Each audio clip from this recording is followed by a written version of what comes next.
Hey, what's up guys and welcome back to Anime King. And today I'm going to be giving you part 39 of What If Naruto Went Missing for 4 Years. Remember to get this one to 100 like as usual, share this to all of your friends on your social media platform, and also go ahead and check out What If Naruto Was Trained to be a Mercenary. I did a new episode of that, so go ahead and enjoy. And also switch over to Anime King 2. And if this is the first time you're hearing of Anime King 2, that's my second channel. So I'll be leaving a link at the top of the description. And if you do enjoy the 100 plus what ifs over there, go ahead and click that red subscribe button and become a part of the Anime King 2 family. So yeah guys, I'm gonna be posting what if Naruto had the Byakugan and the Sharingan mix. So go ahead and check out that. And also Uchiha Naruto the Sage. So go ahead and check out that as well. And thank you for all of your support and your help. And remember to comment down below and tell me if you're new. I'll be replying and talking back to all of you. So guys, without further ado, let's get straight into this new episode. So, to do a little bit of a recap, there was just a little bit of time left before the Demon War start. Lee also joined the Akatsuki as him and Guren went after the ATL Jinchuriki, as they gave Lee a ring that has the Biju chakra inside of it, and Lee, with his force will, can use a chakra, as Lee felt more powerful than he ever been.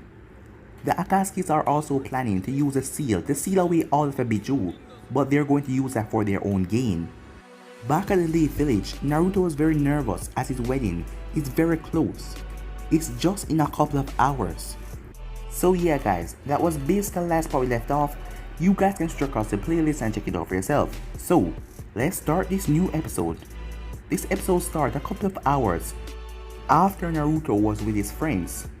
Naruto was currently standing up with Sakura in front of him. She was in a beautiful white dress while Naruto was in his tux. As the both of them were holding hands, they were currently at their wedding. As the minister asked them, "Do you, Sakura, take Naruto to be your lawfully wedded husband?" "I do," said Sakura. "And do you, Naruto, take Sakura to be your lawfully wedded wife?" "I do," said Naruto. "Now, by the power invested in me, I declare both of you husband and wife.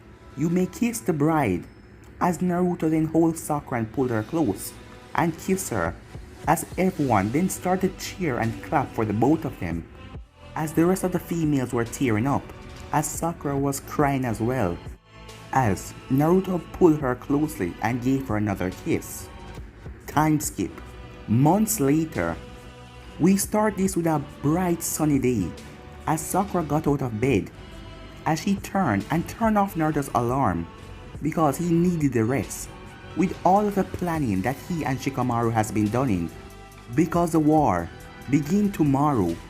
As she then went into the kitchen and make and pour herself some coffee. As she sit down at the table, she then heard the bathroom flush. So it looks like my plan of making Naruto get some extra sleep has failed. A couple minutes later, Naruto walked out as he poured himself a glass of milk. "Thanks for trying to make me sleep in, Sakura," said Naruto as he put the milk back into the fridge. Unlike Sakura, Naruto couldn't stand the taste of coffee. "You need your rest, Naruto," said Sakura. "You have been going to bed at 6 in the morning and waking up at 8. You have just been getting 2 hours sleep, roughly, for a long time now. You need your rest." "I know," said Naruto. As he looked into his drink, Hayashi called for a full council meeting today, and "No, however, Naruto, you need to get some rest," said Sakura, as she looked at her husband, as he had all the signs that he needed some sleep. "Hayashi called for a meeting of the council and I have to show," said Naruto. "No, a member of your clan has to go, and I am a member of your clan. I'll go in your place." "Hayashi will not like that," said Naruto. "When have you cared about what that bastard like?" said Sakura, as Naruto smiled and gave her a kiss.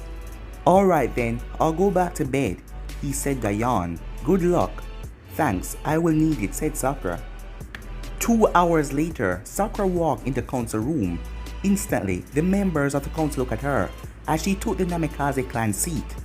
"Excuse me, but where's your husband?" Hayashi asked, as he glanced at Sakura.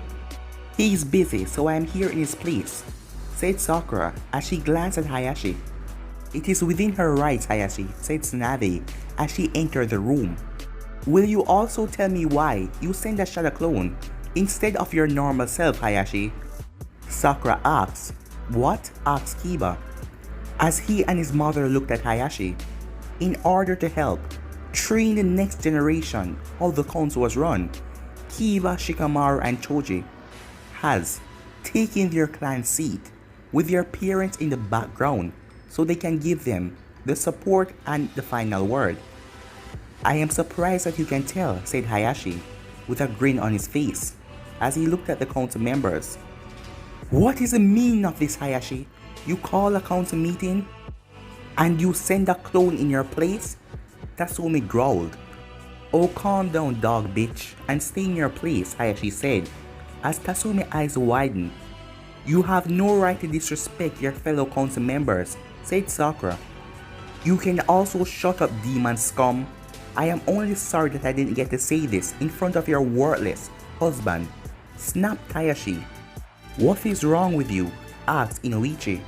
"Simply, I can finally speak my mind," said Hayashi, "because I and the rest of the upper class of my clan have left the village." "You have left the Leaf Village? You can't do that," yelled Tsunade. "Yes, I can," stated Hayashi. "Then what about Kaden?" Hayashi said, as Tatsumi and Kiba growled. "Who is Kaden?" asked Shikamaru. "He's the boy father," as everyone looked at Kiba. "He was driven away from the village by the bitch over there," as he looked at Tatsumi.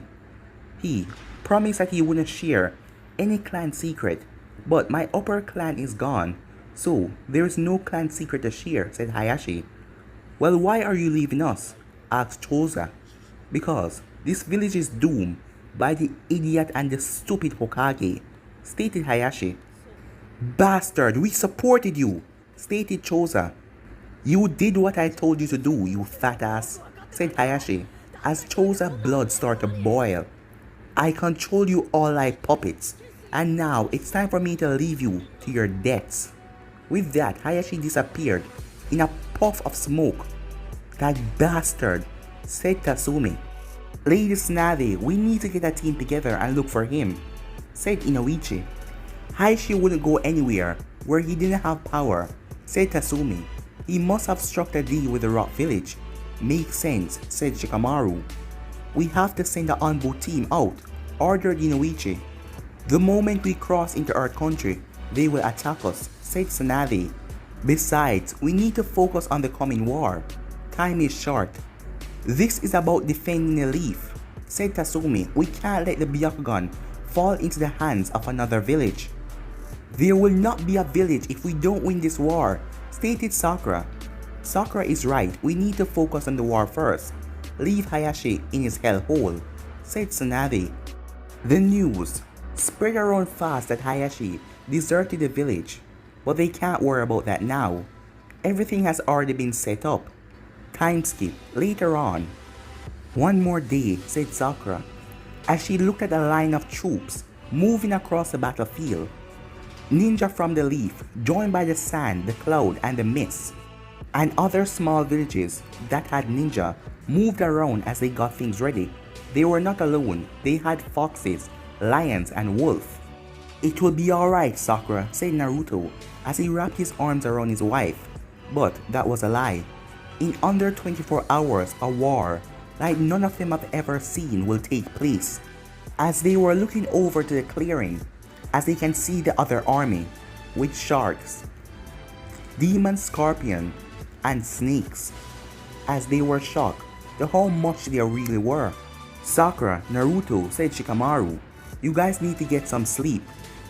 Across the battlefield, in another tent, was Sasuke Uchiha, as he wasn't even paying attention to Karin, who was taking care of their 6-month-old son. "I didn't believe it until I saw it," said a new voice, as they saw Suigetsu and Jugo standing at the tent. You really slept with that ugly over there, said Sugetsu. Shut up, fish breath, said Karen, as the baby started to cry, as Sasuke glared at Karen for making him cry. What's the plan? Asked Jugo, as he was dressed in the scorpion armor. The plan is simple. I'll kill Naruto. The rest of those weaklings I'll leave to you, stated Sasuke. My master wants me to kill the lions because of the event of the last war, said Jugo. And I want to kill Naruto's girlfriend, the pink-haired one, said Karin. So, you kill the fox and your woman kill his woman, said Sugetsu. And with you taking the lion, I guess I'll take the wolf. When do we go into battle? Asked Jugo. A couple more hours, said Sasuke. Later that night, Sakura lay in her tent with Naruto's arms around her, as he could hear the troops moving around outside, as she couldn't fall asleep.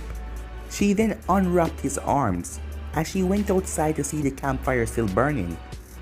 As she sat down, she felt something cover her. It was a blanket. As she saw Naruto. What are you thinking about? Asked Naruto as he sat next to his wife. I am just so worried about losing all of our friends and our loved ones, said Sakura as Naruto looked into the fire. So am I, Sakura, said Naruto. I just feel so powerless right now. You are far from powerless, Naruto, said Sakura. In this case I am. I cannot stop this war from happening, and I cannot control who lives or who dies, said Naruto as he tossed a log on the fire. All I can do is just try my best and hope we win. Naruto, no matter what happened, you are the strongest and the most pure-hearted man I ever met, said Sakura as she kissed him. The next morning, the sun came up over the battlefield as Sasuke Uchiha stand in his full body armor with his sword at his side. Before him, 3 columns start to move out. The sharks on the right, the snakes in the middle, and the scorpion on the left. Their plan was simple: march out and kill everyone in their way. Why would they cover the battlefield in a fog? Asked Karen as she stood beside her husband, her crossbow ready. Their son was back at the camp under the care of snake nurses. They don't want to see their slaughter, said Sugetsu in a laugh. No, that's not it. They don't want us to see what they're planning, said Sasuke as he scanned the battlefield. Now let's go. Across the battlefield, Naruto stood in the midst with his sword in his hand, as he had a radio in his ear. This is Temari. They have entered the kill zone. Hinata will take the shot. Roger. We are ready to move out once you start, said Naruto. Meanwhile, Hinata pulled back her bow as she looked down with her Byakugan. Beside her were other members of the Demon Lion squad. The other lions were in human mode, so they can use their bows. Hinata picked her target, a scorpion, in the middle of the front line. As she released her arrow, as it fly right into the scorpion eye, as he started to flash around, he even killed one of his own friend by accident, as he then fall to the ground because of the poison in Hinata's arrow. Now, fire, said Hinata, as the demon lion started to rain down arrow at their enemy. Where is this coming from? Asked Jugo as he looked around for the source of the attack. There, said Sasuke, as he looked towards the sky. That is where they saw dozens of large birds. What the? Asked Sugetsu. Eagle summons, the most common summon creature of the cloud. They have placed archer on those birds, said Sasuke. They're too far out of my range, said Karin as she aimed her crossbow at the enemy. What do you want to do? Asked Sugetsu. Simple, let them waste their arrows on the weaker demons in the front, and then we move in when they have no arrows left, said Sasuke. High above their heads was a team of lower clan Hyugas. They were with Temari. They were lucky that Hayashi has only taken the upper house with him, and he left the rest of them behind. The sharks are pushing forward, reported the Hyuga ninja. As expected, they don't have the armor of the snakes or scorpion. Are they in the position? Yes, the ninja said. Snakes too, said another Hyuga member, as he was using his Byakugan to scan the field. Scorpions, asked Temari. They aren't there yet, but they're close. Report another Ayuga. Alright, we'll have to go with it, said Temari as she reached for the radio. It begins now, as that was a code for the Mist Ninja to stop with the mist. As the mist then lifted for the enemies to see what was in front of them. As they saw the wolves, the lions, and the foxes. They were mixed up with ninjas of villages. But then they got shocked as the ground in front of them opened up, as envoys came out of the ground. The demons that made up the front line, they were not huge like the demon lords. They were just about the size of a large man, but however the envoys still had trouble taking them down. The armor of the scorpion meant that the only place they could be hurt was their eyes and their joints, where the armor was weakened. The sharks didn't have armor, but they had speed. The snakes attacked with a quick motion, and with each bite an envoy fall. Pull back, ordered the sand envoy captain that was in control of the force. The envoys then threw down smoke bomb as they retreat. Cowards, yelled at Snake as he slickered over a lot of dead bodies of snakes already, as they couldn't see through the smoke. Human rats, come back. When the smoke cleared, the enemies were surprised as they got attacked by a line of demon wolves, demon foxes, and demon lions. In that front wave, leading the group of demon foxes were Sato, as Sato launched onto a snake and tear right through his neck as he told the rest of his forces to attack. Back at the enemy camp, they have stopped our movements, said Nico, the Lord of Demon Sharks. Don't worry, we have only sent in the young warriors. Our main forces are still waiting for the call to march into battle, said Sheamus. What shall we do about those pesky birds? Asked Tomori, the boss of the demon scorpions. Nico, can you take care of them? Asked Sheamus. Yes, birds cannot swim that well, said Nico as he went off to give the order to his demons. Back with Temari. Alright, so far so good. As she looked at her battle map, everything was going as planned. The archers were picking off the enemy from above while the front line was being held. Temari, we have incoming. Report the Hyuga ninja. What? Said Temari as she looked over the large eagle and looked down, as she had to strain her eyes to see what was going on. As she could see a line of sharks on the ground, suddenly a massive amount of water flew past them. Damn it, yelled the Hyuga, as another blast of water flew up.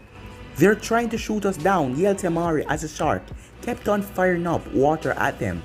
She saw one of the birds get hit by the water attack as its wing disappeared into nothingness as he was spiraling down to the ground. The demon archers that was on board dead, as they had no way to get off of the spiraling bird. Take us up into those clouds, ordered Temari as the eagle went up into a nearby cloud. Meanwhile, Hinata and the rest of the archers decided to go down to the battlefield. Hinata, what are you doing? Asked Temari over the radio. If we get shot down, we want a chance to survive the fall. Besides, we will take the fire off of you, said Hinata. Alright, said Temari. As they separated, back with the enemy, let's send in our main force, said Sheamus, as Komori snapped his claw in agreement. We will simply crush them with pure force, said Komori, as he went off to push the main force. Meanwhile, hidden from view, Jiraiya stood on top of Gamabunta, along with Tsunade on top of Katsuya, as most of the leaf attacks were hidden on the right side from the field. Remember, hit and run. You guys can't stay long in the fight, said Shikamaru, as he and Sakura lead them to a spot in front of the demon front line. We understand, said Tsunade, as she waited for the order to strike. Meanwhile, the Kyuubi, Hayashi, and Silali stood by watching the battle. It's time to carry out the plan, said the Kyuubi as he looked at Silali. Are you ready? My group is ready, said Silali as she headed out.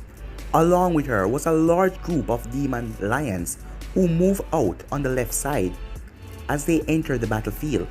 Silali is moving, said Sheamus, with a large group. Unlike the other demons who could change their sides, the demon lords had to fight in their full form. She wanted to hit us in our flank. Why her? The Kyuubi has more speed. They can hit us faster, asked Nico. However, if she hit harder than the Kyuubi, said Sheamus. I will take her, said Kamori. I will leave a quarter of my force here to help you push through the camp. Very well, said Sheamus. The two of us will take the enemy camp. High above their head, Temari flew with the rest of the Hyugas as they were reporting back everything that they could see. They are taking the bait. The demon scorpions are moving out, reported Temari. Informed the Hinrin that the village is about to get very busy, reported Shikamaru over the radio. I am already on it, little boy, said Temari as he switched to another channel. Nightfall. I say again, nightfall. Only 15 miles away from the battlefield. The masked man sit beside the radio in the Hinrin. Nightfall. I say again, nightfall, said a woman's voice as the masked man slowly picked up the radio. Roger, we're ready, said the masked man as he lowered the radio. They have no idea what they just walked into. As Pain then walked up, everything is in place. Good, I am about to have the power of not one, but two demon lords, said the masked man as he looked out the window. From this spot, he could make out 4 of the large towers that ran around the village, and the large one in the center, while the battle raged as claws and teeth ripped into flesh, a scream could be heard as the ninjas were ripped apart. Soon, the wounded started to pour into the medical tent. Alright, put him here, ordered Ino, as she and medical ninjas from the sand placed the wounded Cloud Ninja on the table. Meanwhile, Hinata was firing her arrows as fast as possible, trying to kill many as she could while still staying in the air. Hinata, do you see him? Asked Naruto over the radio as Hinata finally spotted her target. I have him. Are you sure you want to do it this way? She asked. Yes, said Naruto. Alright, said Hinata as she pulled the arrow that she had in her quiver. Unlike the other ones, this one had 3 points on it. Good luck, Naruto. Thanks, said Naruto as Hinata sent the arrow flying at Sasuke. Meanwhile, Sasuke looked up as he saw an arrow flying right towards him. Karin raised her crossbow. Don't fire, ordered Sasuke as a yellow flash appeared and grabbed the arrow as they saw Naruto standing tall with his sword out and ready. As Naruto rushed in with incredible speed without saying a word, Sasuke quickly pulled his sword out and blocked Naruto's attack. Hello, Naruto, said Sasuke as he activated Sharingan, as Naruto's eyes were still blue and slated. A little fox all by himself, said Suigetsu as he pulled his 2 swords out. No, Naruto is mine, stated Sasuke. But Sasuke, said Karin as she looked at him, but Sasuke simply glared at her as he flipped back away from Naruto. Let them have their fun, said Jogo. We need to fight our targets. As Karin grunted, but she followed behind Jogo as he started to walk off. So, dead last, are you ready to die? You're the one that dies today, said Naruto as Sasuke laughed a bit. Elsewhere, Silali and her team clashed with a large portion of the Scorpion forces. The two sides clashed as the demon lions were being pushed back. Kamuru was at the front, at the line, as he instantly fight Silali. I knew you would come after me, Kamori, said Silali, as Kamori smirked. It is time for me to get my payback by killing you. Your father killed my father during the war, said Kamori as he sent a stinger forward as Silali moved out of the way. As Silali then turned around and started to run. Running away, are you? Kamori said. No, I am leading you into a trap, thought Silali as the view of the hidden rain started to come into view. Miles away, both Naruto headed to a different location as Sasuke stood on what was left on Madara's stone and Naruto stood on Hoshirama's stone. What's wrong, Naruto? This is where we start everything, and this is a good place where we end everything. No more talking. I have tried already to get you to change your mind a long while back. and I see now that everything is pointless. So, it's time to end this, Sasuke, said Naruto as he rushed towards Sasuke at incredible speed. Meanwhile, Hinata was still firing arrows. Impressive, she heard a voice as she sensed something, but it was moving fast. She quickly spun around as she dodged a mace, as the mace then pulled back as it attached to a man's arm. "You're a demon summoner, aren't you?" asked Hinata. "Yes, I am a demon summoner of the Scorpion. My name is Jugo, and today you will die." Elsewhere, Sheamus and the others moved forward as their goal was to crush the enemy camp, and that was all, as Temari and the other Hyugas reported the movements. "Good, they left the camp," said Temari as she hit her radio. "Little boy." "Temari, please don't call me little boy over the radio," said Shikamaru. "Just deal with it," said Temari. "They are moving out, so you can hit your target." "Roger," said Shikamaru as he looked at everyone. "It's time to go." Suddenly, Shikamaru heard screaming at the other end of the line as his heart started to fill with worry about Temari. "Temari, what is going on?" asked Shikamaru. "One of his shark attacks hit the eagle wing. We're going down, don't worry. We're going to land near to your location." "We will wait for you to land," said Shikamaru. "No, carry out your mission," ordered Temari. "I'll join you soon." "Alright," said Shikamaru. Back at the snake camp, a little bit of force were left. "Hello there," said a voice as they turned around. Jiraiya quickly ran through hand sign as he released a oil jutsu and then combined it with fire as it caused a massive fire to spread over the demon camp. The sound of roaring flames and pain caused the demons to look back as they saw that their camps were in flame. "Looks like the humans have launched an attack against our camp," said Nico. "Are you worried?" asked Sheamus with a small laugh. "No, but let's send Karin and Shigetsu back there to deal with any demon summoners." "Agreed," said Sheamus as they keep pushing forward. "Yeah, we got them," yelled Young Leaf Jonin as he stand there to saw the demons being burned in the flames. After the flame died down, his expression completely changed as the demons were still standing there.